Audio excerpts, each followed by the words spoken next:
hopefully everyone can still hear me through this mask, and hopefully my voice holds out. So here we go. So we're here to talk about multifamily technical assistance. Your presenters today, myself, and you see also here Nick Phillips, who's with Evergreen, one of our quality assurance providers, and Mark Weber, also with Evergreen. So the primary focus is to cover the benefits of applying and receiving a grant and the core elements in developing a strong project scope. So we really want you to, we're not going to talk about the application itself specifically today. We're going to talk about like all of the elements that go into getting to a really solid application.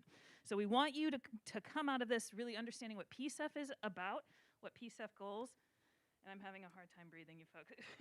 As you get more out of breath, as you speak more and more, this doesn't allow you to take that much air in. So understanding PCEF goals and funding priorities, understanding the key elements that go into developing a solid grant application, and then understand how to connect with contractors who are going to help you come up with those key elements.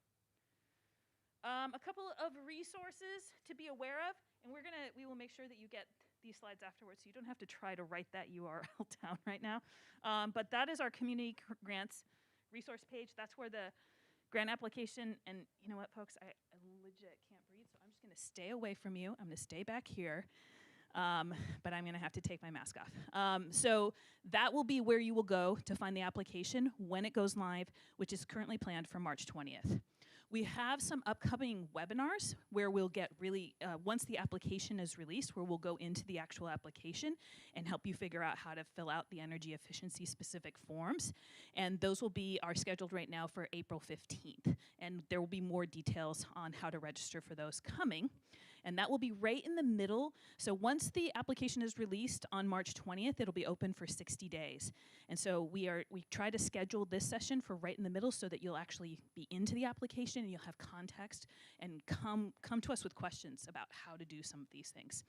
And then you'll always have these folks, Evergreen, and in particular Mark, as a technical resource throughout the application process.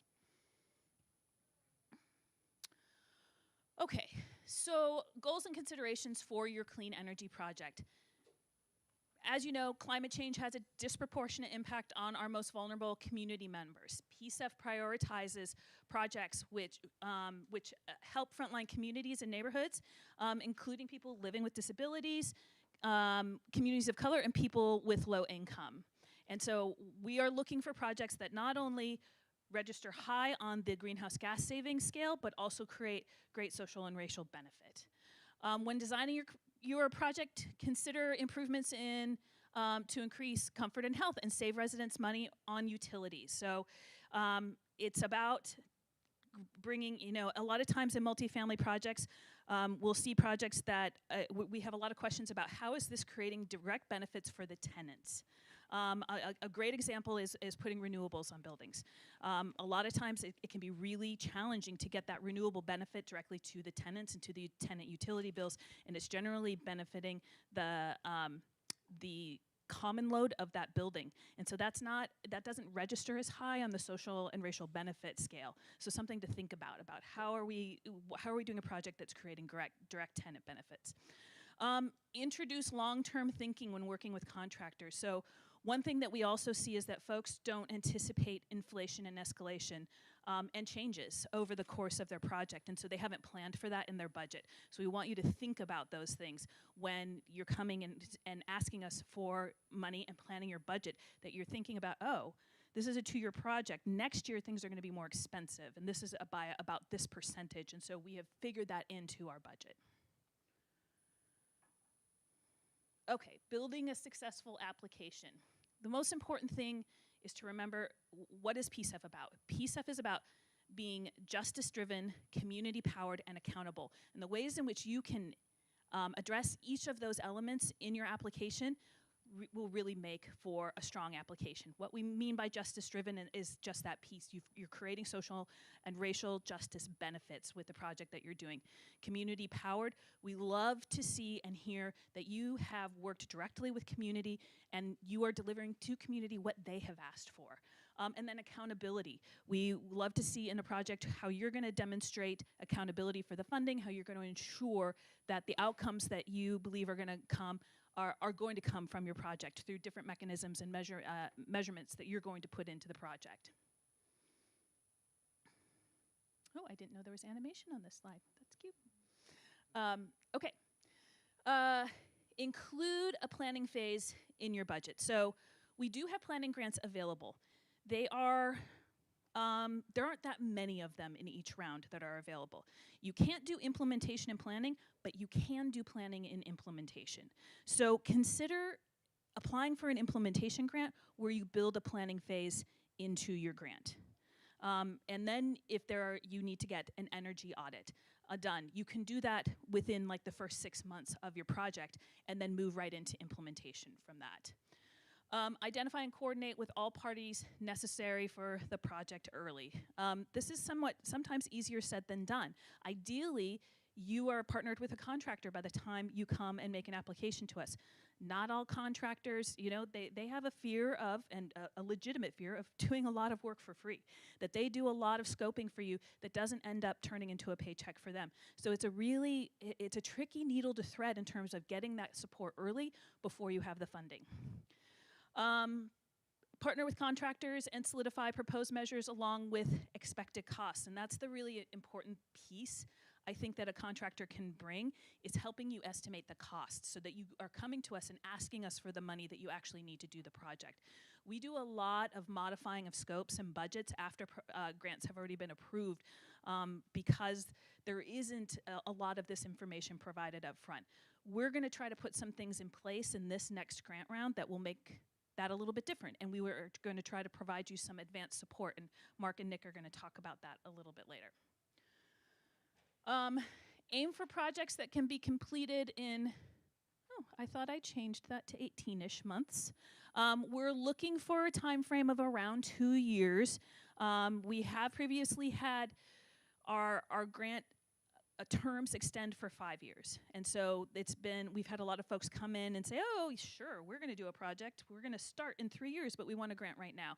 That's not actually great for PCEF because we commit funds that then don't get spent. And so we're having to pull back on that a little bit. We would like folks to come to us when they're a little bit more ready to get started on the project.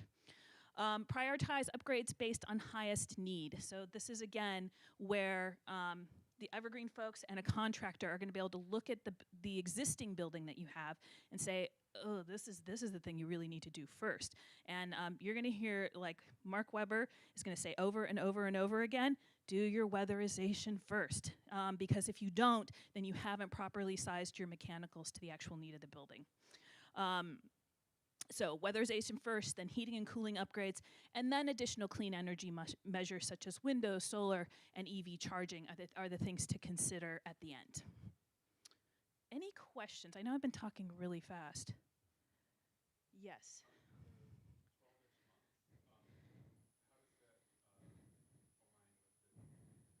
That's actually, so ignore that. Go with the 2 years. Yep. That's a fair question. From the time that your grant is approved, so the effective date of your grant, we would like to see your project complete within 2 years.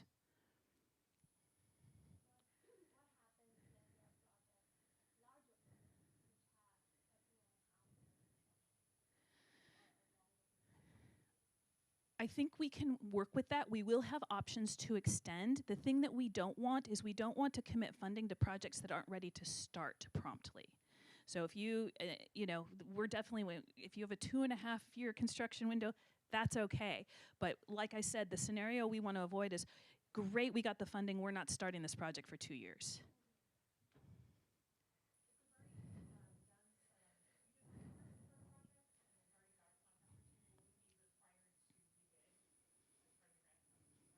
I mean, I think your contractor will want to because prices have changed and things have changed. So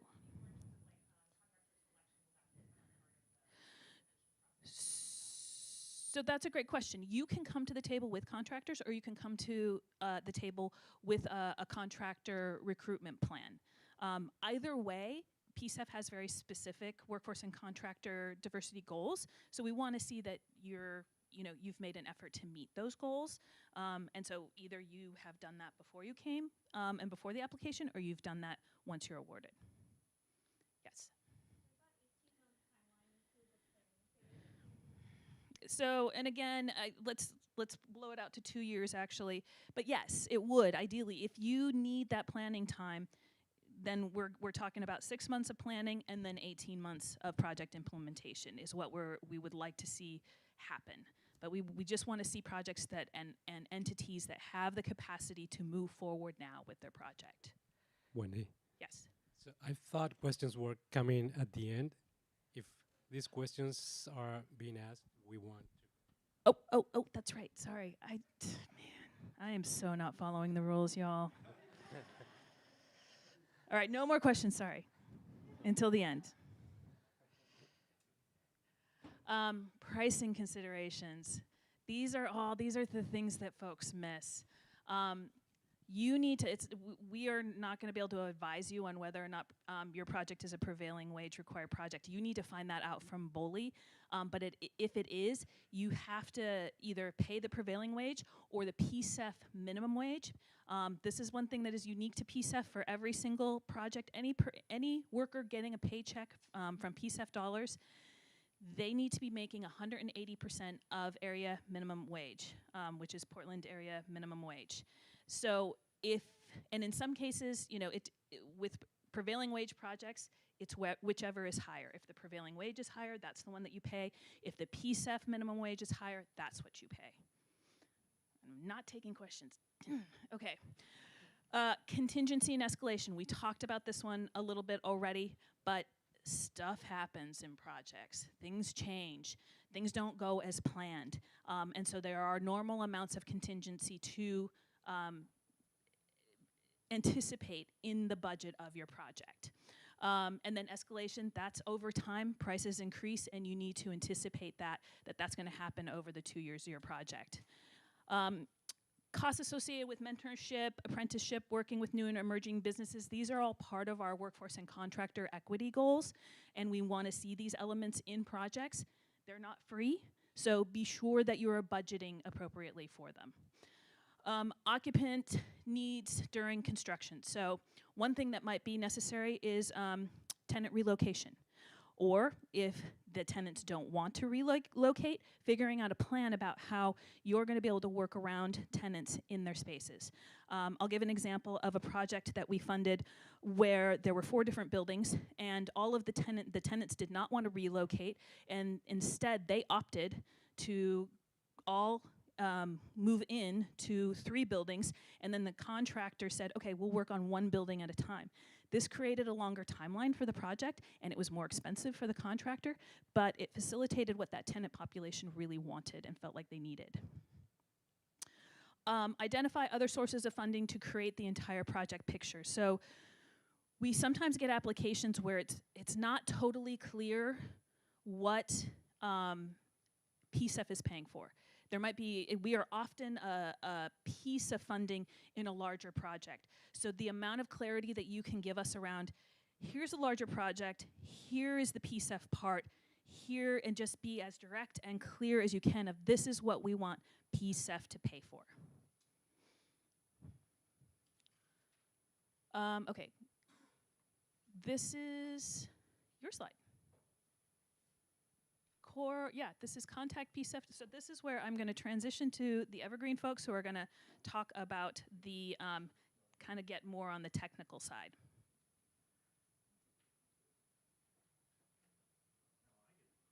I know, I'm sorry. No worries, I'll speak loud and hold it away from my face. Everybody hear me okay? Is this good? Okay, perfect. Yeah. Hi everybody, again, I'm Nick. I'm gonna echo this slide in every subsequent slide because I think this is one of the most important maneuvers that can help you sustain and build out a better grant application. The application window is gonna be 60 days, but there's time before March 20th when that launches that, I think there's yeah, here we are. Yeah, reach out to PCEF to engage with the QA team to schedule a site visit, to kind of preload all the ins and outs that we're talking about today, and we'll get to some more technical stuff here in a second. But this is something new that we haven't tried historically. We have found that we highly believe that this is going to help grantees build out a better application process that is going to increase your chances of getting that application approved. So I'll just preside here. So the fun stuff, eligibility and technical considerations. So just some basic definitions. We're obviously in the multifamily section of the day here. Multifamily retrofit, we're talking 4 or more units. New construction projects, anything more than the 20 units, and there are other opportunities, including other PCEF opportunities that you can look at, but within these community grants, if it is new construction, it's going to need to be 20 or fewer units. And we have definitely seen this case before. The term multifamily has a variety of interpretations, one of which is existing single-family structures, some of which were built 110 years ago, that are now being utilized in a multifamily scenario. So just understand that that does qualify as a multifamily scenario, even if it was built originally as a single-family home. Okay. Wendy, you said so many great things already. I'm going to echo quite a bit of it. But again, order of operations is key, especially in a retrofit scenario. New construction is kind of built upon this prescriptive pathway of doing things in the right step-by-step scenario that ensures, start to finish, you've got a great building at the end of the day. Retrofit, there are stumbling parts that can actually inhibit future improvements if you don't do your improvements in the right way.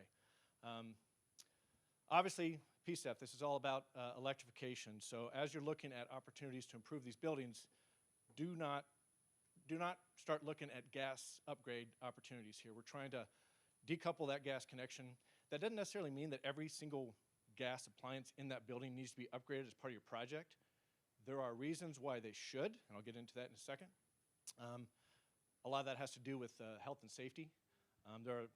When you tighten up a home and or a building, multifamily or otherwise, and then you insulate everything, there are effects that happen based on the way that those gas appliances are meant to draft and things like that. So again, contact your PCEF point of contact and get the QA site visit so that we can have these one-on-one conversations at a much deeper level, understanding your specific project.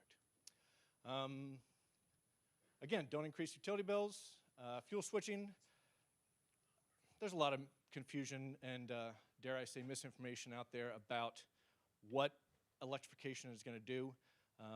The efficiencies that we're really talking about with a lot of the technologies you're going to be looking at are so much more incredibly efficient than even the most efficient gas counterparts that it behooves everybody to lockstep in with this whole aim for electrification, which ultimately, and this is going to go along with the energy modeling, that can show that you're not going to have a negative impact increasing utility bills for the sake of bringing in something like air conditioning or something like that.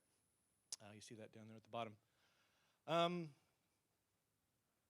Yeah, the windows, doors, lighting, and appliances, those are great. There are energy efficient upgrades available for all of those, but as a standalone measure, they really don't do enough to move the needle and reduce the greenhouse gas amount and or decrease the energy bills, especially with the costs associated with them. Windows, folks love upgrading windows. I've been doing this a long time, and at the end of the day, the most efficient triple pane, Krypton-filled fixed window out there has the same quote-unquote R value as like an empty 2x4 wall cavity built 100 years ago. We need windows. Windows are great. They provide a whole lot of benefit to our lives. I'm not saying windows are a bad thing, but just understand the diminishing returns you get with upgrading something as expensive as windows.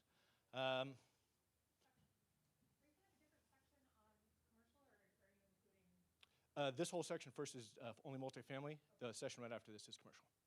Yep. Everybody? So, where's the light here? There we are.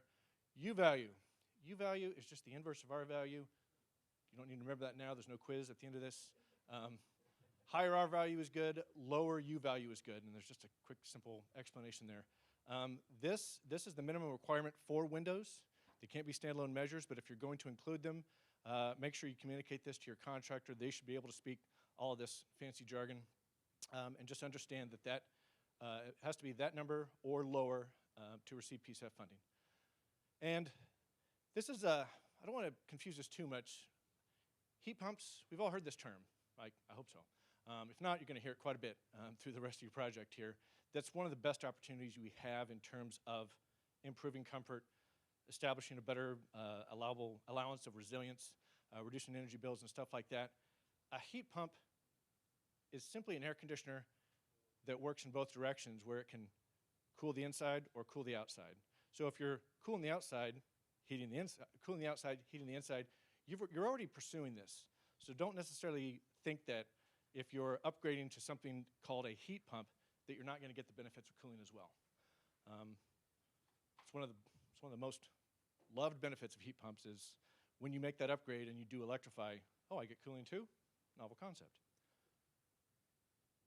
Okay, so again, order of operations. Start with weatherization. And we'll go through this. I'm not going to go through the whole exhaustive table of eligible measures. You can find that on the PCEF website. There's a whole host of resources on the website if you haven't checked it out already. There will be more additional resources in the coming weeks. So if you've seen it already, check it out again as you're going through this application process. But this pattern we see here, and this isn't a perfect kind of linear step-by-step maneuvering. The mantra that I've been using for 15 years now when I'm trying to educate homeowners, property owners, tenants, anything like that, is conservation before generation. And it just rings true in so many ways. And when I say generation, I'm not just talking about electricity with solar panels or something like that. Even something like generating heat or hot water, it behooves you to weatherize first, minimize the amount of energy, electricity or otherwise, that it takes. Once you do that, and there's comfort benefits and health benefits that come with all that stuff, but ensuring this first means that you're maximizing the potential of solar, obviously your battery backup, as well as the capacity of your heating and cooling system and or hot water system as well. And so this, one, like I said, it makes everybody more comfortable. There are health benefits, like I said, but it makes this work all the harder for you, and it minimizes the amount of effort and money it takes to individually upgrade these things, meaning you stretch your budget further and further, and you can include more ancillary improvements that might otherwise not be allowed if you simply sized your heating and cooling system to a house or a structure that doesn't have any insulation, upgraded windows, stuff like that. And then, yeah, so you get this done. It maximizes the benefit of this and this.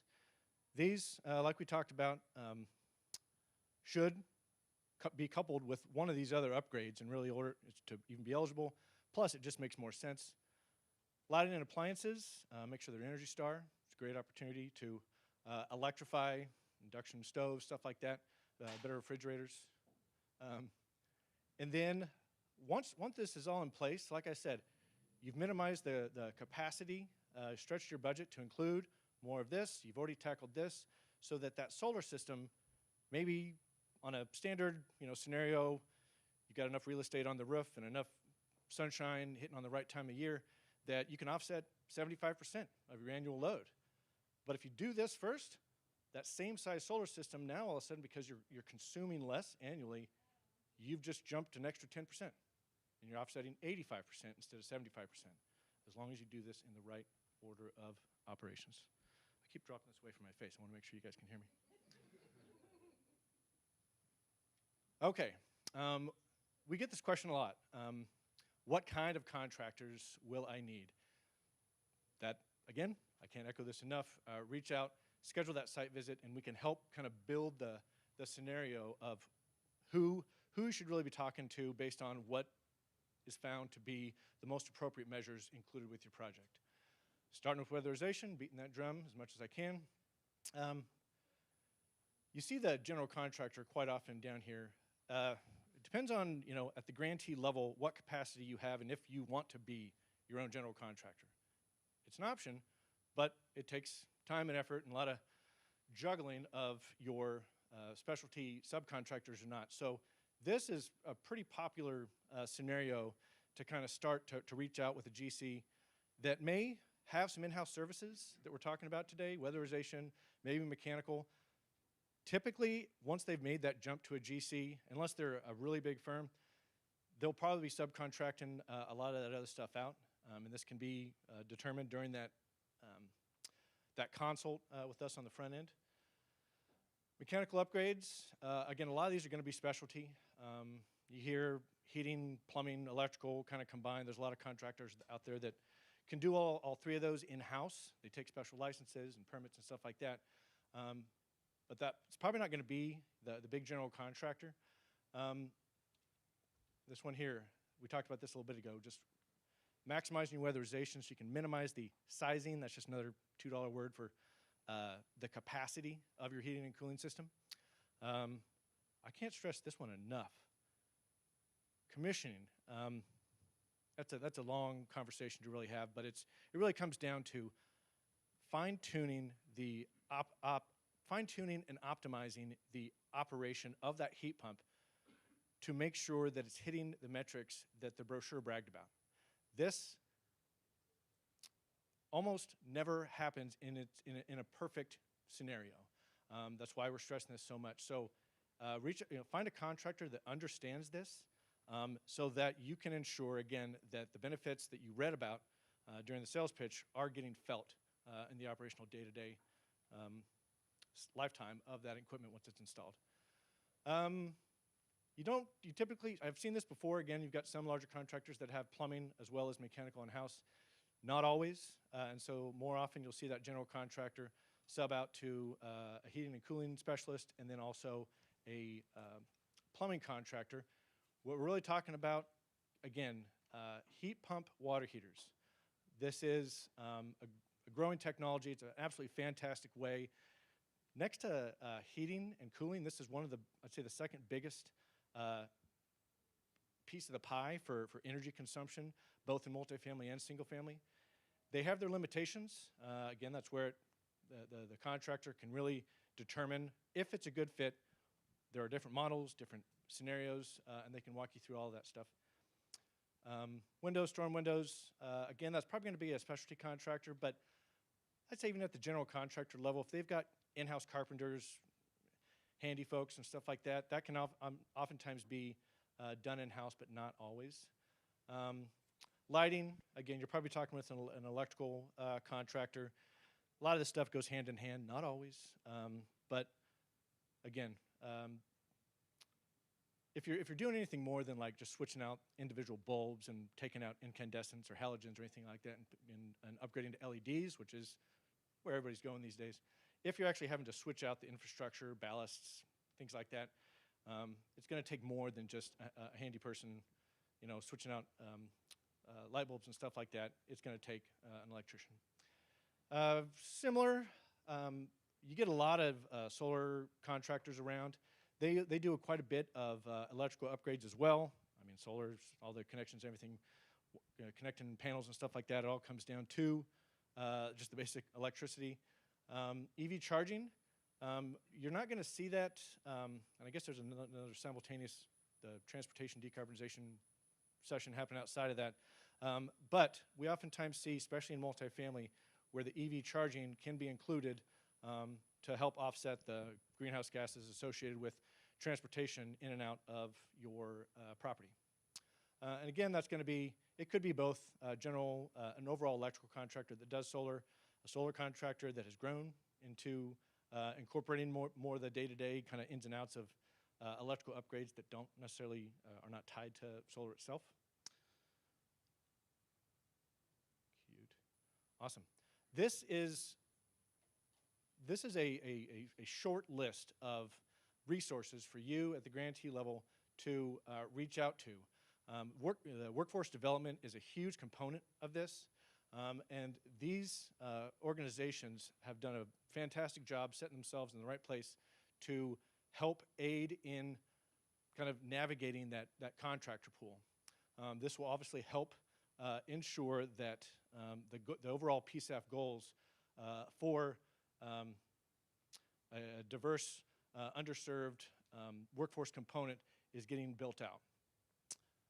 This does speak to also with, again, as these contractors, as this workforce development whole aim is getting materialized, they may not be doing the specialty work that is included for your project for a whole lot of time. So if that's the path, if you're going to be pursuing that aim of PCEF with also the aim of reducing greenhouse gas reduction, understand that that might mean a longer duration of your project. And time is money. So make sure that you're factoring that into the costs that you're aiming for as you're building this out. If they're already if they're rocking and rolling with the specialty subcontractor work that they're already doing, great, fantastic. I also want to stress that this is not a mandate. This isn't a requirement. This is a recommendation of just a short list of organizations that can help you achieve a whole array of PCEF aims. There we go. Scoping your project. Once the site visit is done, and again, I want to stress the importance and the value of that consultation with the QA provider, like Mark, potentially myself, during this pre-planning phase. It is not a requirement. So if you want to rock and roll without it, feel free. Just understand that we're here to help. We might be able to find things that you don't necessarily understand in the whole scope of your project now, but if you're not, it's certainly not a requirement that we're going to hold you to and say this is a deal breaker or anything like that. Talk with your contractors. Ask questions. Learn as much about their capabilities aligning with your needs. They're going to ask questions back to you. Another thing we talk a lot about is enabling measures.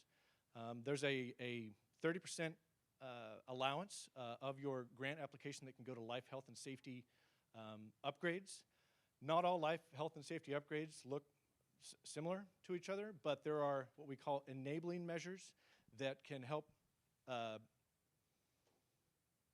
maximize the benefit. And again, it all comes down to the order of operations. Something as simple, roof upgrade before solar.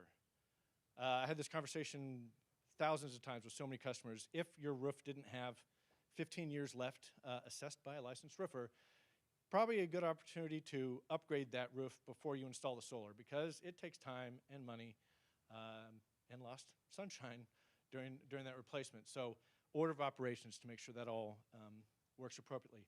Another enabling measure here, this talks about a roof upgrade, but we see this a lot, simple roof repair. Before you're going to go in and insulate an attic, if you've got leaks, moisture problems, or anything like that, make sure that gets addressed first so that you're not exacerbating an issue and you're going to have a bunch of, instead of wet R11, you've got wet R49, and that's an even bigger problem and takes longer to mitigate. Talked about this one enough. I think you guys get the point. Conservation before generation. This is just generating heating and or cooling. But maximize that. This is a good one to memorize for this grant round, every grant round, and basically every conversation you have about this for the rest of your life. Your friends will love you. You will save them a whole lot of headaches and heartaches. Electrical panel upgrades. This is pretty popular, especially if the properties that you guys all represent and want to look to improve still have anything outdated electrical infrastructure, not just the panel. That you do have to balance the enabling measures with the energy efficiency measures. It all starts with the conversation, not just at the consult you have with the QA provider, but throughout your entire project, like Wendy said, things happen, obstacles happen, cost increases happen, and so maintaining that conversation with your PCEF team, your QA team, just helps everybody ensure that as much of what you're trying to get done actually does get done. I talked about this one a little bit ago, and I could give a 2-week class on all the ins and outs of this. I'm not going to do that. You're welcome. But basically, like I said, if very much from a equity, health and safety, community-wide benefit, you hear too many sad stories when a bad winter storm comes in, power outages, stuff like that, and people are running propane heat generators inside their living room trying to offset that. Oh my God, I'm running long. Thank you. I'll just go back to this. There's so many ins and outs to this. That consult you have on the front end can definitely help to ensure that any of the opportunities that we can identify beforehand that could be potential health and safety issues. Sealing up a house so much, which is great for keeping in the heating and cooling, but then you're also keeping in the carbon monoxide that could be backdrafting from that water heater that wasn't part of your upgrade in this grant round. You like the fear tactics? Let's see here. Cooling costs, doing upgrades, the impact the electrical system. Yep. More life, health, and safety issues. More some of these issues that you're going to probably be able to identify during the consult, both with us and your contractor. We see this oftentimes, whether it's asbestos tape, vermiculite that might have asbestos inside of it, old boiler systems that just have 4 inches of asbestos coating all around there. Lead. Portland is full of old infrastructure. I've dealt with this in my own house. I've dealt with this in my own house. I've dealt with this in my own house. It happens, right? Identifying as many of these opportunities up front, again, order of operations can help to ensure that you're maximizing the benefit of that PCEF fund. It improves the chances of getting your grant application approved in this round. And if it even means, not if the scope of your portfolio doesn't get tackled in this grant round because you start identifying these issues and they have costs associated with them, great. Do as much as you can on the properties you can in this grant round, and then do the next part of your portfolio in subsequent grant rounds. I think I got about 1 minute left. Okay. You're going to learn a whole lot if you don't know already about the whole process.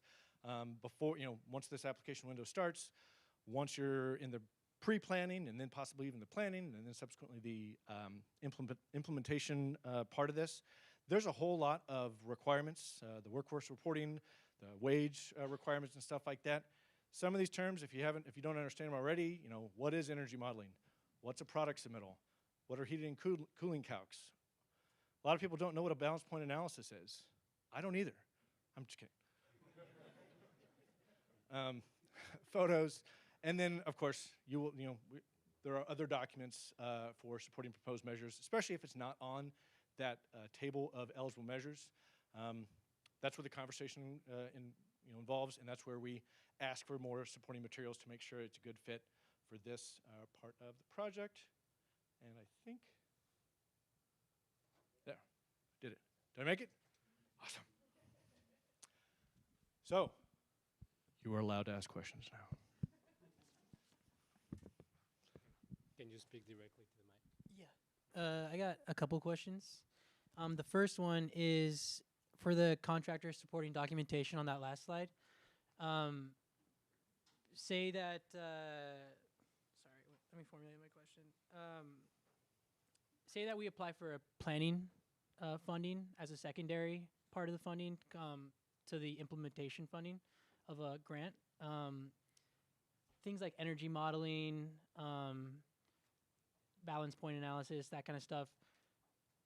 Is that going to have to be provided before this planning stage, or can it be kind of worked into the grant application that these kinds of things will be provided during the planning stage? So I want to make sure I understand. Are you talking about a planning grant and then an implementation grant, and Yeah. if that all needs to be included in the portion of the planning grant? Right, because No, you don't have to do energy modeling before you get an award. okay, I think that's the simple answer to your question. great. You got to have an idea of your scope. You got to have an idea of what that's going to cost, but you don't have to have gone to the modeling level without having funding in your hand. Okay, awesome. Is that it? Yeah, that's it. Okay. And then my second question is, you guys said no gas measures will be funded. Say that we're looking at a location and, you know, there's 3 huge atmospheric 100-gallon water heaters serving like 30, 40 showers. You know, a heat pump water heater, 100-gallon heat pump water heater is going to have a huge draw, especially 3 of them. We're talking about a massive amount of power, even with solar on the building. Is there consideration for, you know, gas-powered condensation water heaters like the A.O. Smith Cyclone?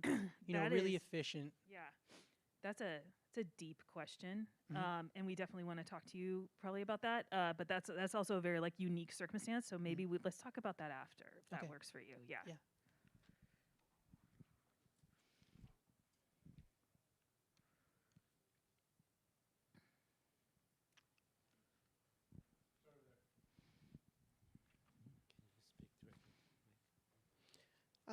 Somebody mentioned bully. BOLI. What does it stand for? What does BOLI stand for? Help me out. Labor and industry. Thank you. Bureau of Labor and Industry. And under don't increase utility bills, it says address the envelope too. Can you talk about that a little bit? Sure. I think this is specific to fuel switching. You want to talk about that a little bit? Why envelope is important. Sure. Yeah, again, we're just ignoring the fuel switching aspect, just beating the drum enough about addressing the envelope as much as you can. That is a very deep conversation, really, when it gets into the brass tacks of it all. But fuel switching historically has a lot of folks can see the impact of their gas bill goes away, but they kind of forget that, and your electric bill spikes because now you've added even very efficient appliances. You're going to see that tick up. How efficient the system is, how commissioned and optimized it is, whether or not you included those shell measures, which again, when you invest in shell measures, it's an upfront one-time cost. They don't have ongoing operating costs. Your heat pump will. Your heat pump water heater will. And so by optimizing that shell, maximizing the potential, the capacity, and minimizing the needed capacity of your super efficient, now all electric set of mechanical systems it's just a great step by step, for your tenants involved to make sure that when they see those bills, again, the gas may or may not entirely go away. You have a base charge, remember, for both electric and gas, and that doesn't change at all based on your consumption. That's just the set base charge amount. As much as you can eliminate on the gas side to electrify the entire system, assuming that you've done the order of operations to make sure that you're minimizing the needed capacity of those ongoing monthly operating costs, is all the better. Did that? Not at all. I'm sorry?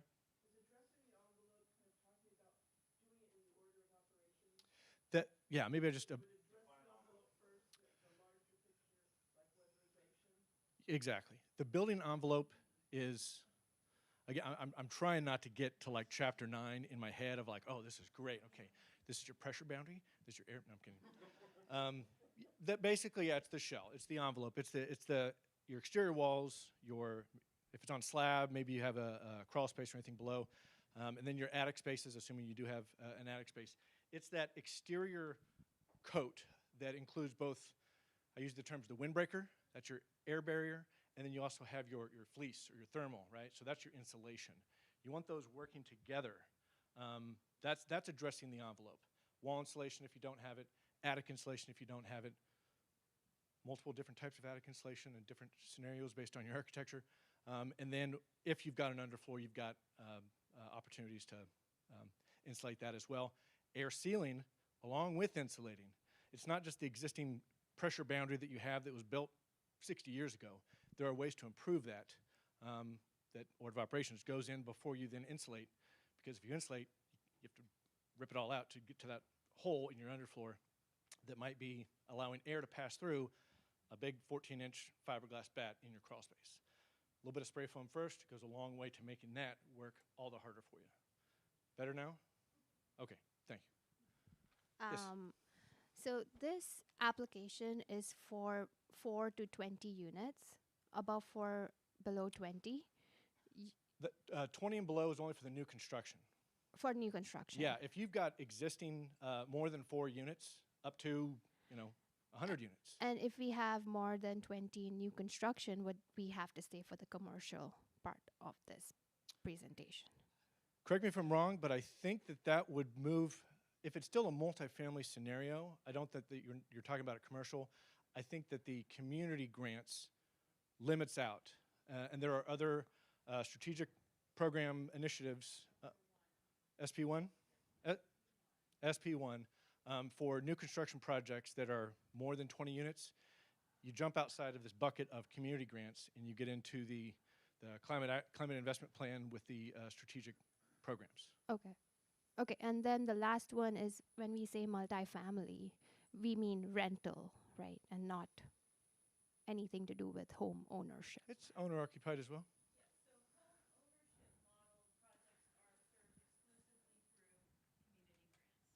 So we've got Proud Ground and Habitat folks in the room. We have existing grants with those folks. They are building home ownership model, some of it multifamily. That is funded through community grants. That can be more than 20 units, yes. And it's But then it's not this, so we should go to the single family part of the presentation. if you have home ownership, More than 20 units. more than 20 units, if is it, it's more of that's more of a building science question of like, is it multi-level? Like, is it from a building science perspective? Is it constructed as multifamily, or are they just like No, sharing? they're homes. They're townhomes. Oh, they're standalone townhomes. townhomes. Yeah, it's the same thing what Habitat is doing. So that would follow the single-family eligible measures, but it would still be eligible to come in through community grants. Okay. Okay, so we will attend that one now. Sounds good. All right, thanks. Anyone else? Over here, Ricardo.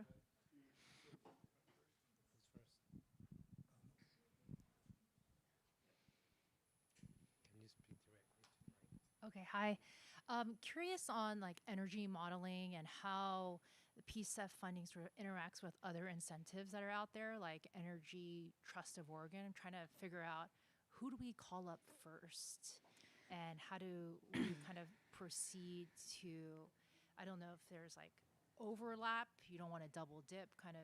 what You does that don't mean? want to double dip. That is true. You don't want to take in the same funding for the same thing. That said, like with Energy Trust, you're going to get partial funding for a measure, right? You're going to get an incentive that will cover a part of your cost of that measure. PCEF can pay the additional cost. PCEF can pay up to 100% of a measure. Okay. And so there are slightly different reporting requirements for each of the different funders. We're working really hard to try to bring those to center, but we have a little bit more work to do there. So a little bit of the complication sits on you right now. We're trying to shift that away from you as we collaborate with OHCS, who's the state level weatherization funding for multifamily, and also with Energy Trust, and figure that out. But there are different modeling requirements right now.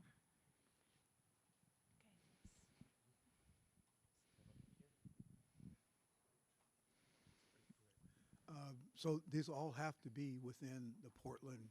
Within the City- jurisdictional city- boundary of Portland. Okay. Yep. Anything rural, or is there anything considered that, or like unincorporated areas, or no? It has to be within Has the. to send it? Yep. Okay, This is a Portland fund. okay. Do these same rules apply to the net zero smart homes? So we do fund, we have a net zero offering where we will fund up to 25% of the total hard construction cost. And again, I think there's someone from Proud Ground here. We're doing some of that.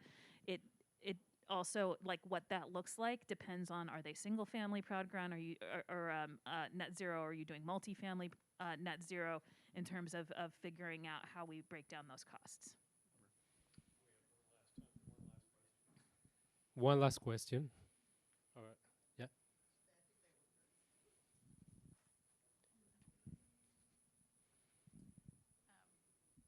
Just a question about the 60-day window for applications. Is there any advantage to getting an application in sooner during that 60-day period? Okay, so it's just as long as it's in by the end, then all applications are considered. It's not first come, first I mean, I serve. will say the online application system is not perfect. I would not wait until 11:59 of the night that it's due and then Right.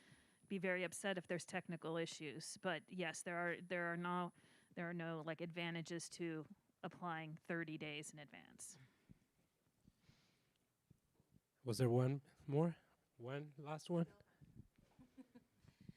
Are homeowners associations allowed to apply? I actually live in a Habitat for Humanity similar to what community, similar to what was expressed earlier. We're townhouses. We're a community of 14. Yeah, are you a nonprofit, a .org?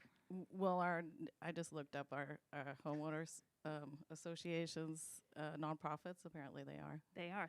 Those are the eligible applicants for community grants, are exclusively nonprofits. Perfect. Thank you. Thank you, everyone. You see all these folks. We're here to help. We're not going anywhere. Yep. Schedule a site visit. It's a great opportunity. Thank you so much. Me or Ricardo? You see Ricardo's, I'm going to direct you to Ricardo's contact information on the screen. You can contact him for scheduling the site visit. I believe you all will get the presentation. Thanks, everyone.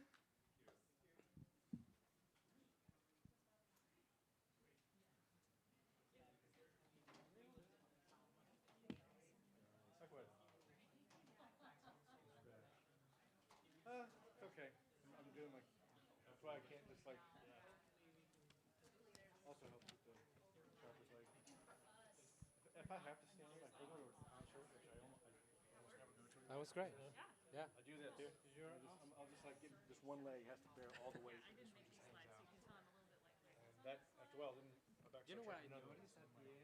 There were some notes already. I'm need like, like the lawn chair. I didn't even look at the like speaker notes. Yeah. So we tried to apply over here, and we're a 501c4 nonprofit organization, an HOA, and time was allowed because of the corporation before. But I looked up online. The next session is. There's probably better. I mean, Somebody's probably from right?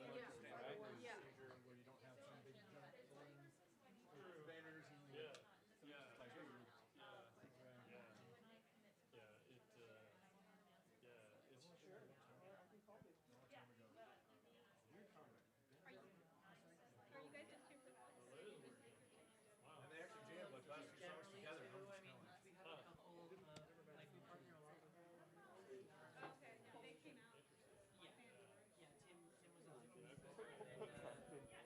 If I'm working on rooftop solar for a nonprofit organization, is that this presentation? Is that here?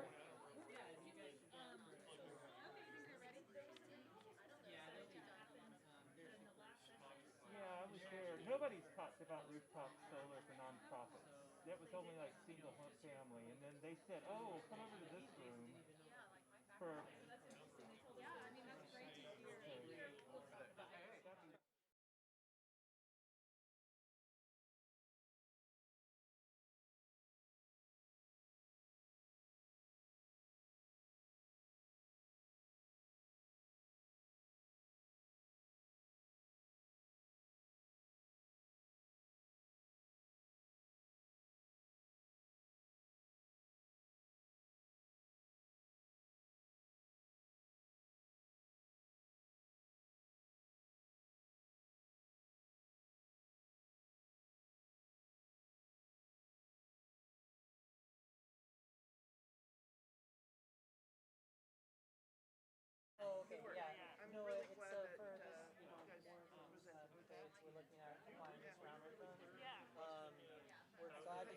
the possible planning funding, even though it's Yeah. very competitive. We know that. But Just you um, are they have very like good it's a troubled use center, and it's so technically it's multifamily. I It's think residential. yes, yeah, Yeah. and there's like 40 showers. There's 3 huge atmospheric gas water heaters.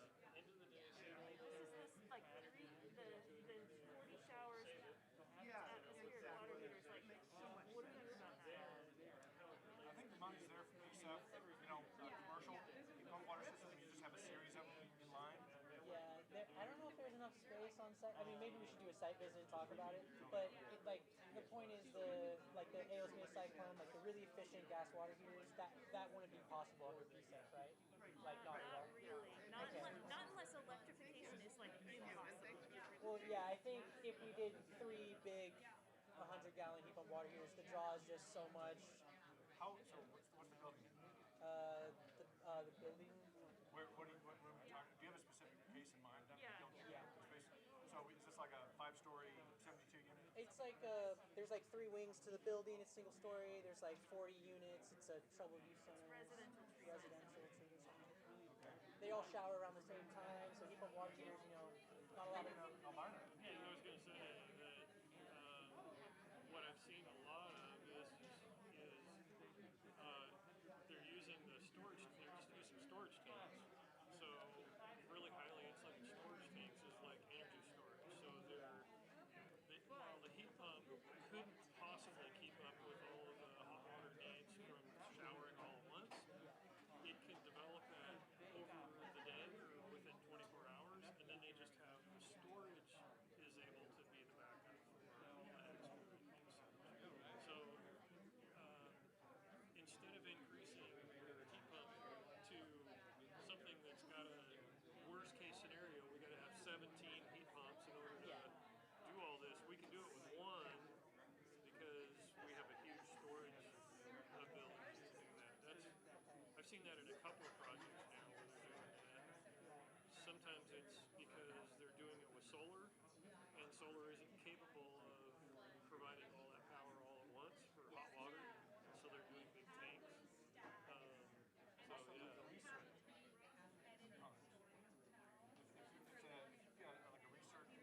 you've got those storage tanks, and then the pump water heaters do the natural generation of the heat. You're adding the entire infrastructure of the existing building to that volume. 2 benefits to that. There's that, which is big building. That was a lot of extra volume in just that. But also, you're not wasting all that heat or water as it be when people turn on the shower and run it for 5 minutes waiting for cold water to get there. Okay. Or for hot water to get there. Yeah. So also, it's kind of counterintuitive, but it's actually energy saving. Okay. All right. Well, I'm sure you guys are gonna have like so many site visits over the next couple of weeks before the Great. applications get in. That's but awesome. Maybe we'll call you guys and That'd be good. take a look at hesitate. it. Yeah. I know you're busy. You're busy. I hear you're swamped all the time driving up and down between Seattle. Yeah, I've got a few different contract hats I wear. But no, this is super fun stuff. Like I said, if there's get ahead of the curve, ensure that the application itself, are you part of the application process? I work for the contractor, and I get involved. Jason, we want to get involved and guide the grantees as much as we can with our knowledge. I did. Rely on your expertise. Yeah, but sometimes I think we also like overstep the boundaries with grantee. There seems to be a certain point where it's like, as soon as money's involved, it's like, okay, that's your The bleed or the creep, the scope creep, where you're just kind of like, don't tell anybody I said this. It's kind of out of my lane, but here now, it's never. That's why I say, like, things happen. I've always been in the part of he's like, oh, have the grantee email me. I'm like, okay, yeah, fair enough. But I know projects I've worked on, not just on Sunda, but others. They so heavily rely on the contract, especially GC, at that level, just be like, I don't know what any of this means. Can you interpret the Sanskrit and get back to what they're asking for?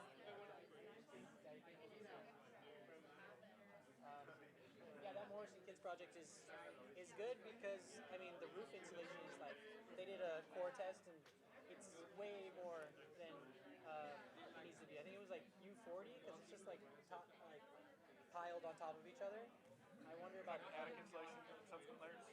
well, I think the attic insulation, like there's T-bar ceiling, but in terms of the roof insulation, like above that cavity, it's massive. So I wonder what we could do about envelope first. That kind of stuff. Another If it is optimized, you know, check that off. Just be like, okay, it's full.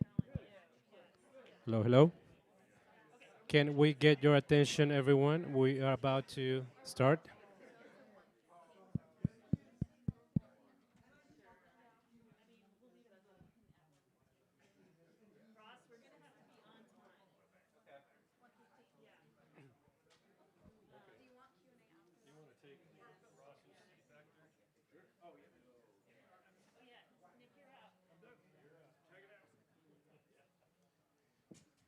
Can everyone hear us? We're about to start. And also, we want to make sure you are in the right room. This is the commercial. Is it here? Yeah. Yeah. Technical assistance training. Great. Thanks, Ricardo. Hi, everyone. Thanks for being here. I'm going to actually, I stood up during the last session. I have a cold right now, and that's why I'm wearing a mask. I'm trying to protect all of you. But when I stand up, I get out of breath really quickly because I just cannot keep my feet still. So I'm going to try sitting down, not getting out of breath, and being able to do this with my mask on. So welcome. Thank you so much. We're a little pressed for time, and so I think we're going to skip introductions on this particular session, but we will have networking session afterwards when we can all meet each other formally. Okay, so today you have your esteemed panel of speakers. Myself, my name is Wendy Kelfkin. I am the Multifamily and Commercial Programs Manager for PCEF. And then over to the far left, we've got Ross Charlin, who is our one of our quality assurance engineers. And then we have Mark Weber, who's our quality assurance project manager. The purpose of this session is so that you will come out knowing a little bit more about PCEF and what PCEF is interested in funding, so that you can have projects that, and you can figure out a way to like build the core elements into your projects that are going to lead to a successful application. And we also we're going to talk a lot about partnering with contractors and how to work with contractors to get the information that you need in order to demonstrate to PCEF what you're intending to do in your project. A couple of resources for you. We will share out these slides afterwards, so don't feel like you have to write this down, but there will be a link to the community grants application itself. At this time, that community grants application is expected to be posted on March 20th. It will be open for 60 days, so through, I believe, May 20th is where 60 days cuts off, but I don't know exactly. We are planning some follow-up webinars to this session for both multifamily and commercial technical assistance on April 15th. We picked that date because we think you're probably going to be knee-deep in your application by that time, and you're going to have a lot of context for this and a lot of questions for us. So we want to be there exactly when you need us. If you have technical support questions between now and then, you can reach out to any of the PCEF project managers or to Mark Weber, whose email address is right here. Okay. Wendy, just a sec. Yep. We'll have time for Q&A at the end of the session. This session is being recorded, so once we start questions, we'll pass the microphone around. Just speak to the microphone directly. That's what the some people said, Yes. but we're good to go. Thank you. Thanks, Ricardo. I didn't do a good job of following directions in the last session on that, so gonna do better this time. So a little bit about PCEF. So climate change has a disproportionate impact on most vulnerable community members. And PCEF prioritized projects that are serving Portland's frontline communities and neighborhoods, including people living with disabilities, communities of color, and people with low income. These communities you'll hear us talk about as PCEF priority populations. And they have historically been left out of the conversations and solutions for climate justice and resilience. We want to see not only strong projects on the greenhouse gas saving side, but strong on the social and racial justice side. When designing your project, consider all necessary improvements to increase comfort and health and save residents money on utilities. and when I say residents, that also applies in a commercial setting to building occupants. So how are we creating comfort and health for building occupants? Include long-term thinking when working with contractors and future-proof your pricing. This is something that we know can be a real challenge to do. With that, we'll get projects that are multi-year projects, and folks have not anticipated some of the issues that can arise during the project, or the fact that prices are going to increase over the life of that project in the budgets that they originally asked for us. And we want you to have all the information that you can, so you ask us for the funding that you need. We have limited ability to increase your funding later once it's been approved. Okay, building a successful application. A successful application to PCEF is one that is very aligned with PCEF guiding principles. And those guiding principles are that it's a project that focuses on climate action with multiple benefits. And that is that it's justice-driven, it's community-powered, and it's accountable. So what do we mean by justice-driven? It means that it's just that. It's creating the direct social and racial benefits for the PCEF priority population folks that we want to see get the benefits from this work. Community-powered is what PCEF has always been from the beginning, which is community-led. Community knows what they need. We want to be listening to them and providing them with what they need. And accountable. We want to be accountable. We have to be accountable for the spending of these dollars and making sure that they're achieving all of the goals that we're setting out for them. Include a planning phase in your budget. There are a couple of different types of PCEF grants. There's a planning grant and there's an implementation grant. You cannot do implementation and planning, but you can do planning in an implementation grant. This is important because the planning grants are limited. There's not that many of them that are available. And so if you don't want to apply for a planning grant and then wait another year to apply for an implementation grant, you could wrap those into one project. You could bring us an implementation grant project that has 6 months of planning followed by a year and a half of implementation. And in the process of doing that planning, you could get your energy audit done or your energy modeling and the more technical aspects of your project measurement that you're going to get from a contractor. You want to identify and coordinate with all parties necessary for the project early, so you want to have an idea of who your team members are going to be, and you want to partner with contractors and solidify proposed measures along with expected costs. I think that expected cost thing is the hardest thing to do on your own, and without the assistance of contractors, your estimates may not be super accurate, and you may not actually be asking for the money that you need to do the project. Okay. Oh, this slide I did fix. Okay. We had this wrong in the last presentation. So aim for projects that can be completed in 18 to 24 months. You heard in the morning session that we're looking for implementation projects that can complete within 2 years. And so again, that planning phase, 6 months, and then an 18-month implementation, that fits within 2 years. Do we have the ability to go spill over a little bit on that 2 years? Absolutely. But what we're really looking for there are projects that are ready to get started at the time that the dollars are being awarded. What we don't want to see anymore is, great, we got an award, we're starting the project in 3 years. Prioritize upgrades based on highest need. What will improve the efficiency of the building, reduce maintenance costs, and save energy? You're going to hear us say, I'm assuming, Ross, you're on this train as well about weatherization. Yeah, you're just going to hear that so many times today, how important it is to address the issues of your building envelope. So that's all the part that lets the indoor air out and lets the outdoor air in. And making sure that you've got a tight building envelope before you start doing the mechanicals in your building. So typically this may look like HVAC controls and then I'm not going to read this. You all will be able to, and Ross is going to go way deeper on all of this, but this is what Nick likes to call the order of operations. This is the order in which you should be thinking about these applying measures in your buildings. Okay. Pricing considerations. These are the things that we see most often missed when folks are proposing a budget for an application. you need to make a determination of whether or not prevailing wage is applicable to your building. For PCEF, its prevailing wage kicks in. We have our own prevailing wage requirement. It's $350,000 spent at any single site.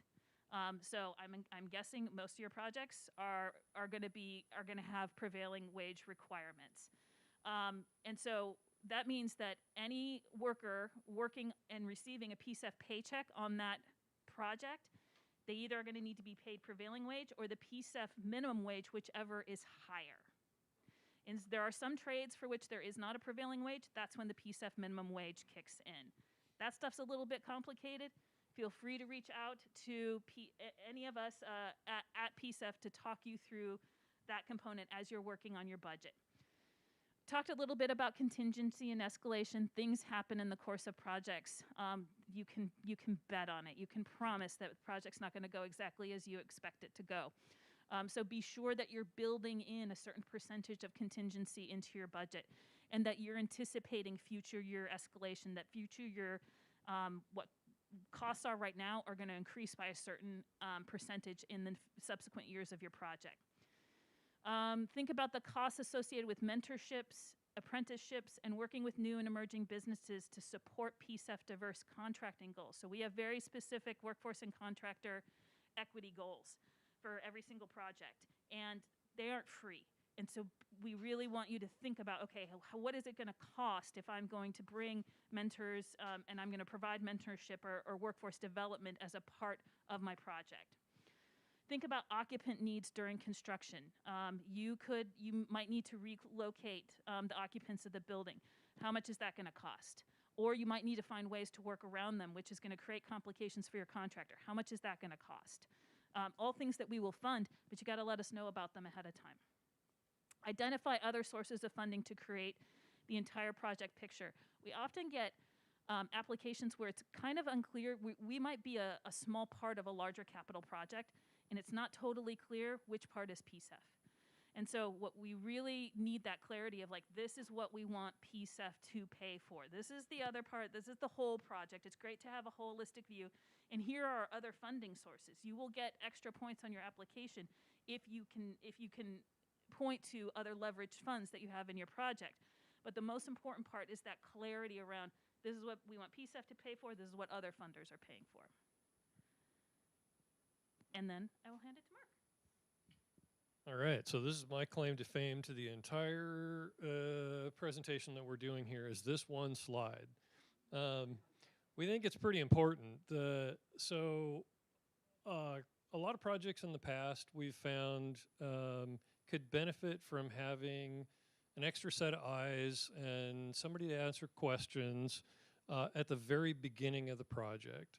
So for the first time at PCEF, what we're offering is an on-site consultation to be able to go over and take a look at what measures you're looking at, what measures you might have missed. Oftentimes measures you've already identified are, there are multiple ways to implement those measures.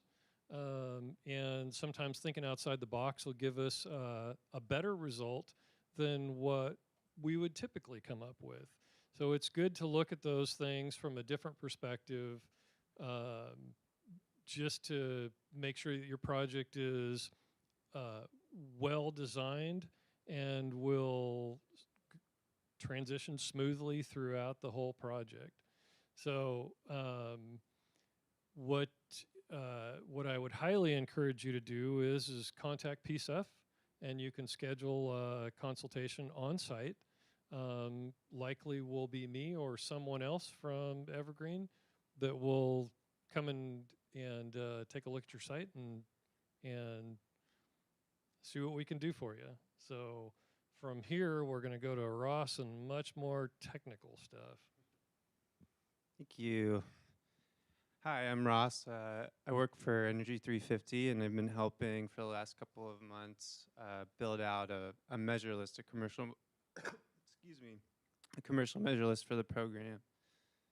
So I'm going to stand up because I can't see the screen there. Hey, okay. Yeah, I definitely take advantage of Mark's offer and consider a site visit. Here we go, eligibility and technical considerations. So today I'm going to talk through typical measures, typical commercial measures, as well as selecting a contractor and then application details that we're looking for to build out a successful application.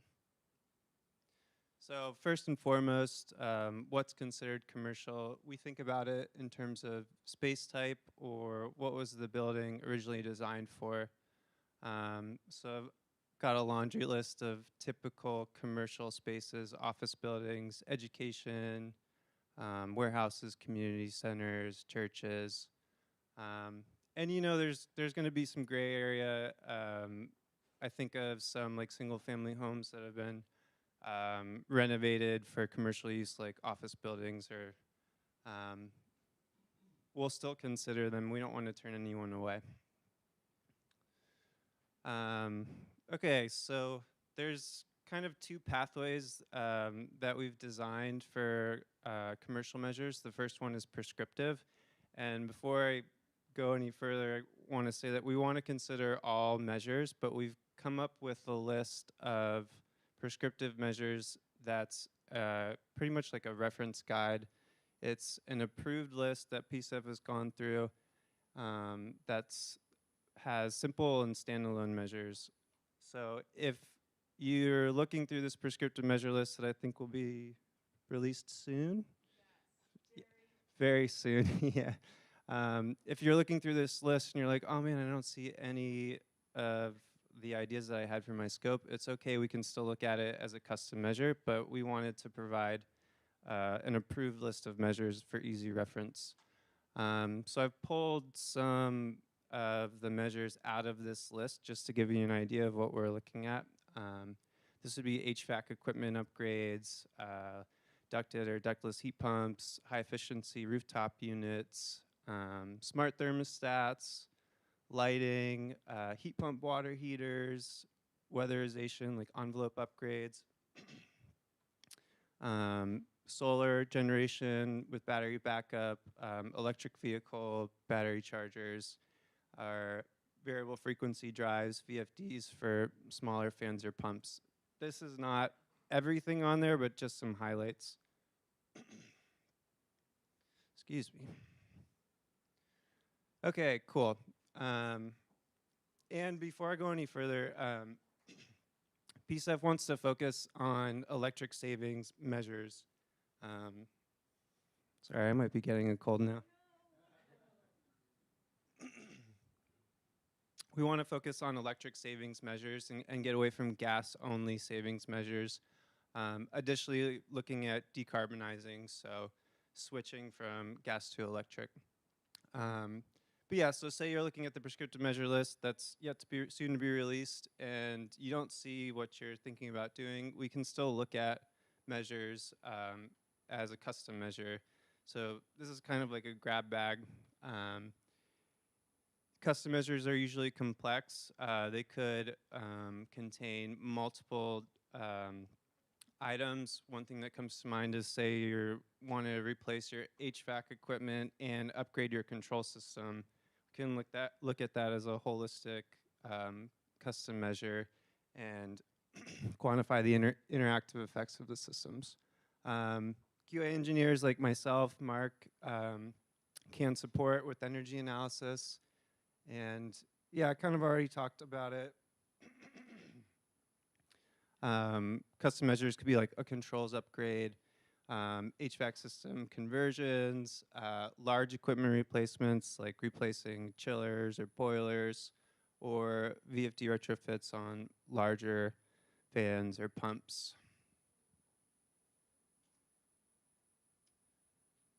Okay, so what kind of contractor will I need?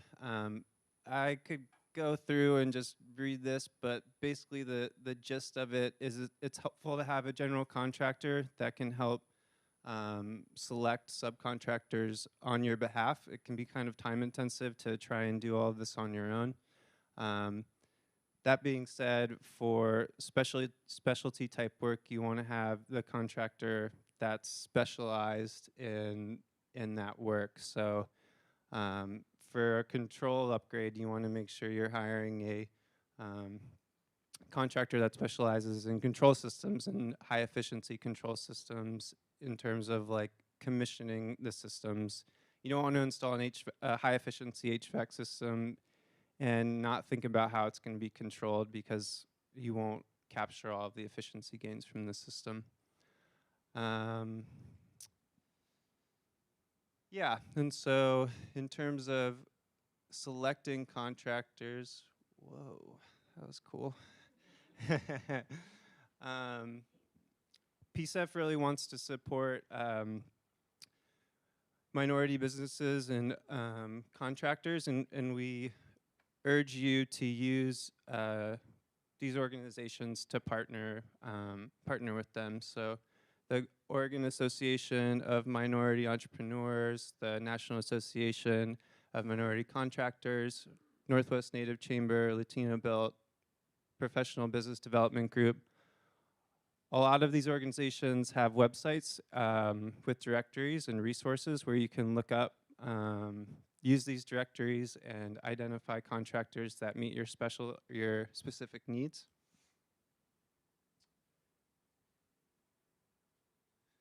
Okay, and Wendy kind of talked about this a little bit, but the main thing is we want to make sure that we're thinking about the entire scope of the project and capturing as much as we can up front, in the planning stages.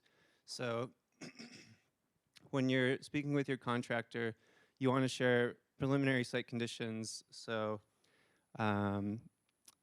how old is the existing equipment that you're looking to replace? Have you done any repairs in the past? What are the pain points associated with the equipment? These types of things make it easier for the contractor to assess what's going on and help come up with an optimal solution.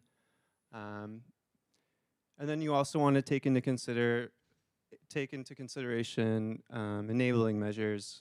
So an example is if you want to install a solar array on your roof, but you need to upgrade your roof in order to install the solar array. It's an additional cost that needs to be considered beforehand. You want to make sure that your roof can handle it.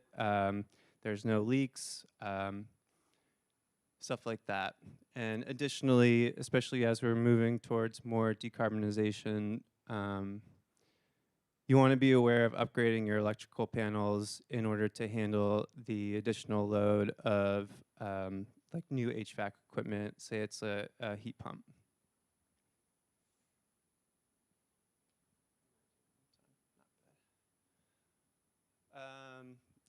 Yeah, and so PCEF is willing to, they have a 30% allowance of total project cost for enabling measures like I was just talking about, but also for life, health, and safety measures. And so you want to consider those costs in your project as well. One thing we see a lot, especially in older commercial buildings, is spaces being underventilated. And so bringing your ventilation up to code and making sure that your HVAC equipment has the proper filters and filtration is something to consider. Additionally, you might run into some of these issues with older commercial buildings as well: asbestos abatement, lead remediation, mold remediation, radon mitigation.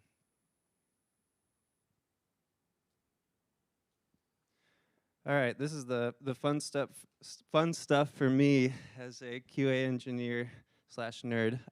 So what are we looking for in terms of on a successful application? I will preface this by saying we understand you might not have a lot of this in the early stages, but as much information that you can provide to us upfront, the better.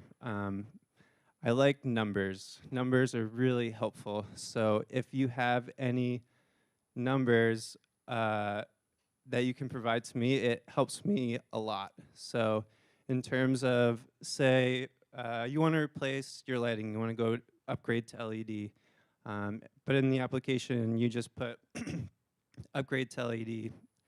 That's great, but what's more helpful to me is how many fixtures are you going to replace? What's the rated wattage of the existing fixtures? What's the rated wattage of the new LED fixtures that you're going to install? These types of numbers are really helpful so that we can quantify and estimate what the impact of that may be. For HVAC equipment, well, I guess for lighting too, equipment cut sheets are really helpful. Those provide numbers for me as well. And contractors should have that information. So if you already have an idea of what you're doing and you're working with a contractor already, ask for equipment cut sheets and throw it in the application. That helps us tremendously. So yeah, and then project costs, like we were saying earlier, you want to include the total project cost. You want to think about enabling measures. You want to think about life, health, safety costs as best you can. And finally, percent savings, estimated energy savings. I understand if you're earlier on in the process, it might be difficult, but anything you might have that would help us to approximate that is helpful.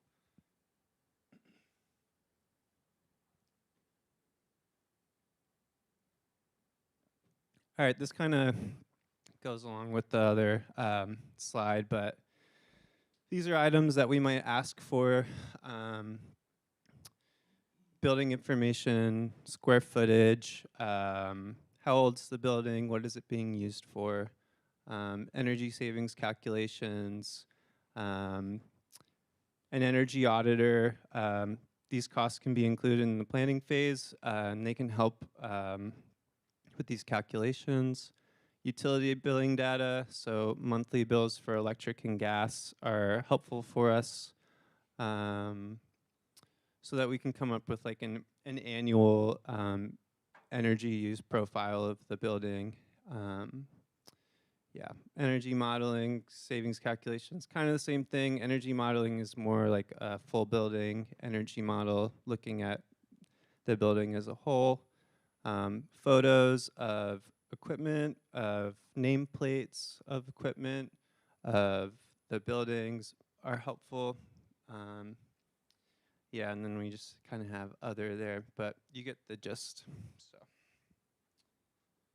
I think with that, we'll open up for questions.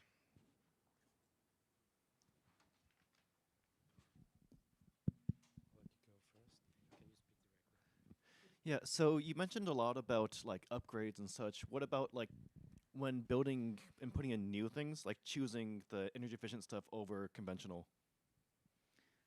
Are you talking about like a new construction scenario or where you just had no system in the past and so you're Yeah, I mean, yes, we will fund that. And, you know, in terms of how we measure the savings in a new construction scenario is we look at like what would be the base minimum for code versus the high efficiency. And so that's how we measure the savings that would be created. Thank you. I'm totally blanking on my question. Oh, I know what it was. When you talked about building in for price increases and contingencies, I'm curious about what your expectation is for that amount, and is that a line item in the proposal? How that is such a tricky thing for contractors to have our crystal balls, you know, tell us what it is. And so just any kind of feedback or help you can give to help guide that, because we appreciate that you want us to put it in there. We really do.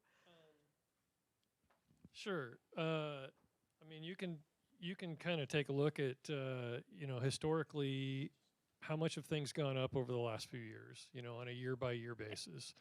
And it certainly and then can average change. it, because it And I just mean, it's average it. very different Yeah. over the last 5 years. Yeah. From 2020 to 2021 to now. Yeah, that's so. just average it. Okay.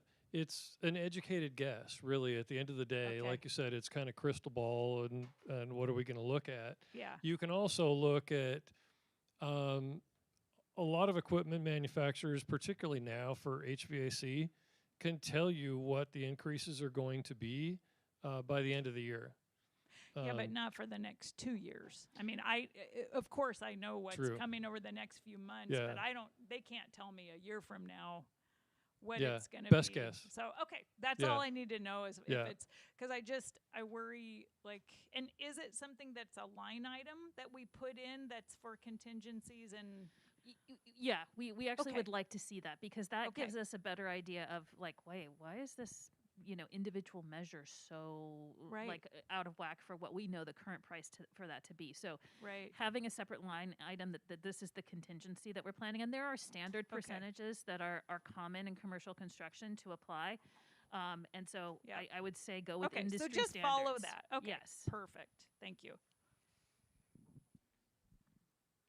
Coming to you. Yeah, thank you.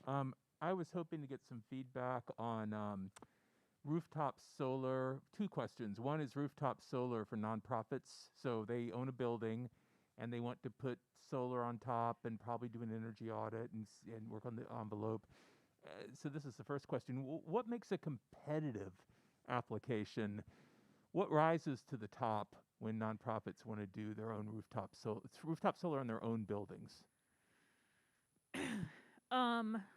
I mean, I don't know that it's different from, between energy efficiency but it's what makes a commercial project competitive is the, it'll often be the populations that the nonprofits serve and how the benefits will can accrue to those populations through providing the upgrades to the nonprofit building. It doesn't necessarily, I mean, sometimes we talk about benefits like going out in the form of, say, energy vouchers or something to clients, but it sounds like just that is one thing you could do. Right. One thing we've definitely seen, and commercial buildings have a lot of roof space, and so you could, if you have the ability to an interest in investing in a community solar array on top of your building. And that's definitely something that we fund. But if they don't have that capability, is it reasonably fundable with just by helping the building that this nonprofit is doing great work in? Is that it is. I can't. So yes, you will. That is a project that we would fund. Yeah. Whether or not it gets funded in a particular round has everything to do with what the other applicants are, that come in the door. Right. Because it's a competitive application, so Sure. it's a very fundable project. What you're talking about, and it's certainly stuff that we are funding right now. Yeah, wonderful. And then I've got kind of a remedial question. I realized I didn't know, does PCEF fund only like the energy savings around, say, HVAC installation, without any type of solar? It just improving a building? 100%. We fund energy efficiency only. We fund renewable only. We fund a combination of both. All of those things are included in our eligible measures. So I had a question in regards to capturing energy savings and measuring that, and you may have spoken to it a little earlier, but a two-part question. If there's more energy being used by new installation of HVAC systems, for example, on a commercial building, how would we be able to capture that energy savings component? And then the second part is, if the HVAC system is being shared with the non-profit, other locations that are not nonprofit because it's in a plaza setup, then how do you properly capture that energy savings as well? I'll answer the first half of that question.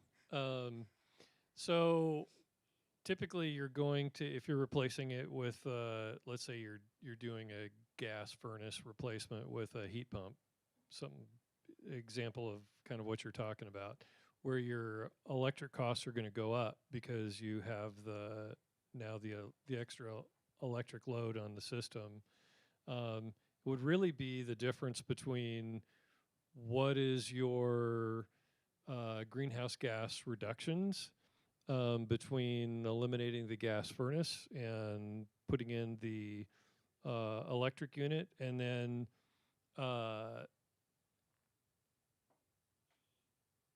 really what is the difference in the actual like monthly payment on the bill. usually that will go down significantly just because heat pump systems are considerably more efficient than a gas system is. So it's going to be the difference between the two in as far as their energy cost. Is that going to answer that question? So the actual scenario is that we're going from 2 HVAC systems to 10. So if we're shifting in that way, how are we really capturing 2 not well-functioning electrical, I guess, to... So again, it's sort of the same kind of thing. You've got two older systems that are much more inefficient than the 10 systems that you're putting in. The assumption here that I'm making, I think, is you have 2 systems that are heating and or cooling the same size building that you're now doing with 10 systems. Is that correct? Yeah. So you're still creating the same amount of heat and cooling for the buildings, but in a way that's much more efficient because it's newer equipment that you're using. So it's a reduction in both your energy cost and your greenhouse gas emissions because you're using less energy to do it. Even though it's 2 units versus 10 units, still the same tonnage usually or less. 10 units is just more efficient.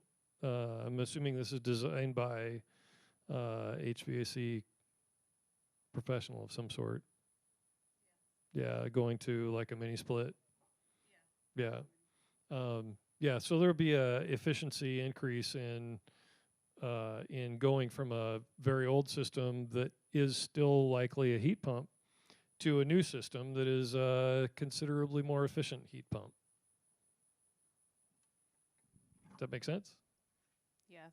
I guess the second part as well, if it's the way that the current HVAC systems, because we're trying to play with 2 method approaches, and so if we're just replacing the 2 systems for the whole plaza, but we're only serving half of the plaza, but the way that it's billed is that everybody shares, so it's like a percentage that you pay per. Yeah, so how do you capture that? That's what I would say. So this is a good example of a site visit. So it's much easier oftentimes to look and see what your actual application is and be able to give you a better answer based on what's actually there than trying to describe kind of what it is. It's a really good example of that. Okay. Yeah. All right, thank you. Yeah, no, we are totally into figuring out, unique situations and figuring out, we have different funding sources. You talked about having some shared with commercial space. We also have a small commercial strategic program. And so we may have other funding for the commercial spaces versus the nonprofit spaces. But let's get out there on site and see what you got going, and so that we can figure out the best way to get funding into that project. This was kind of asked earlier, but so we're hoping to remodel a building that's been abandoned for about 7 years. So as far as past bills, well, one, we don't have any.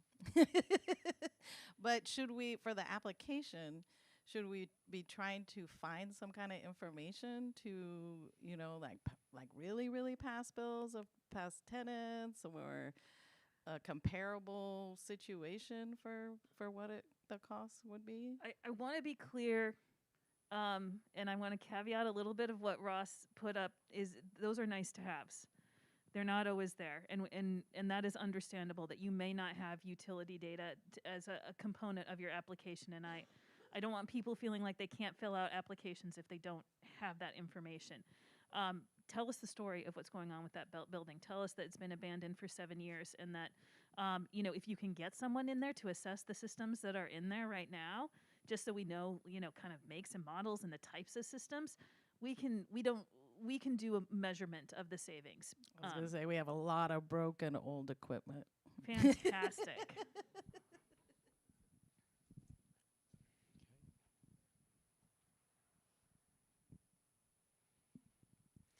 Along the lines of measuring for new construction buildings, measuring energy savings as the delta between code minimum and the upgrade. When for new construction, when we're building out the budget, are you looking for the cost difference between code minimum and the upgrade, or the full amount? Not in community grants. With community grants, we pay 100% of the measure. Okay, awesome. Unless you have other funding, in which that's great. Let us know what if you have utility incentives or funding from other places. Let us know what that funding is. That'll leverage is definitely a component that gets some points on the application. Hi, you might have already addressed this, but in terms of site visits, what's your timeline? Are y'all starting that now, or is that once the RFP opens, or? We're starting that now, and the sooner the better, honestly, in order to kind of, for you to have information up front that, these guys will be able to come out, they'll be able to look at your building situation, they'll give you very specific advice about, like, this is the kind of contractor you should be seeking to work with if you don't already have a contractor on board. And these are the things that, that you can bring to the table when you're building that, determining what kind of a contractor you might want to work with. And so I would say sooner than later, and it starts now.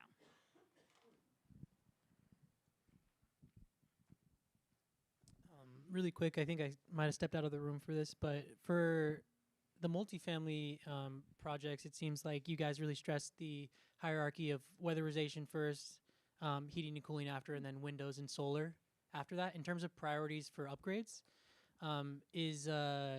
for commercial buildings, it seems like that's less stressed, that it's kind of like a type by type basis. Is that correct?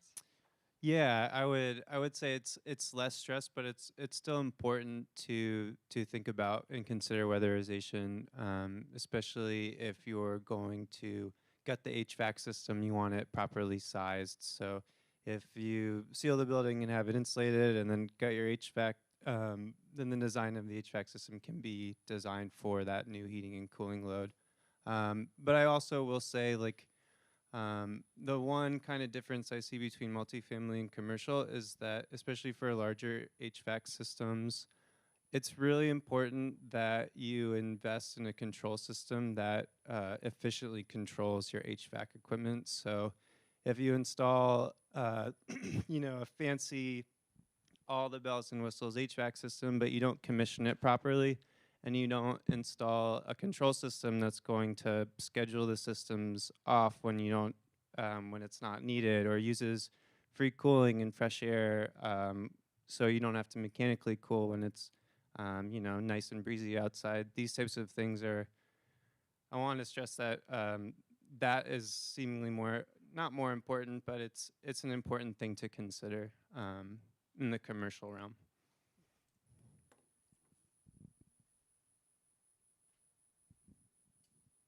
Other questions?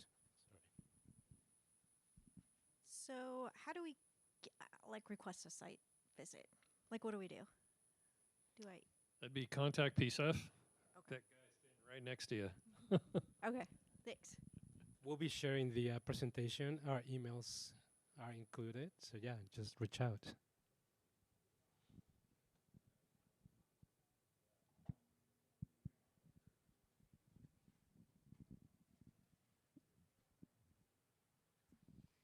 Hi, my understanding is that for commercial buildings, I believe up to about 30,000 square feet, Prosper Portland is administering some of the PCEF funding. Curious for projects that are larger than that, because we're looking at renovation of a project that's larger than 30,000 square feet, and would we be applying for, when the application comes out March 20th? It's a great question. So it depends not only the building type and the building size, but also the building use and who the occupant is. So for community grants, exclusively applicants have to be nonprofits. And from a commercial space perspective, generally we're upgrading commercial space that is owned or occupied by the nonprofit.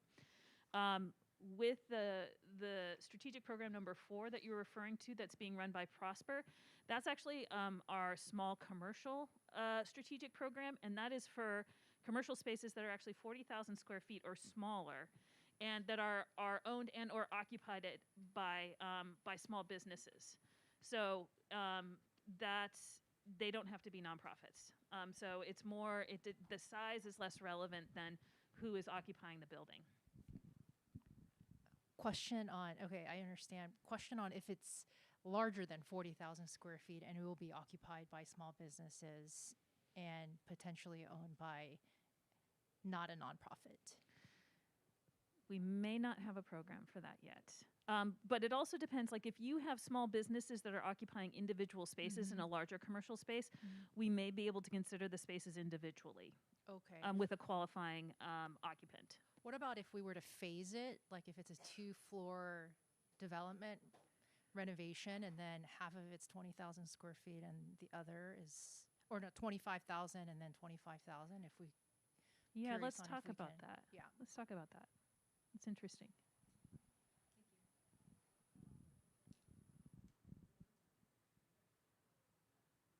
Okay, who's ready for some networking? Thank you, everyone. This was great. We're not going anywhere. You can reach us anytime.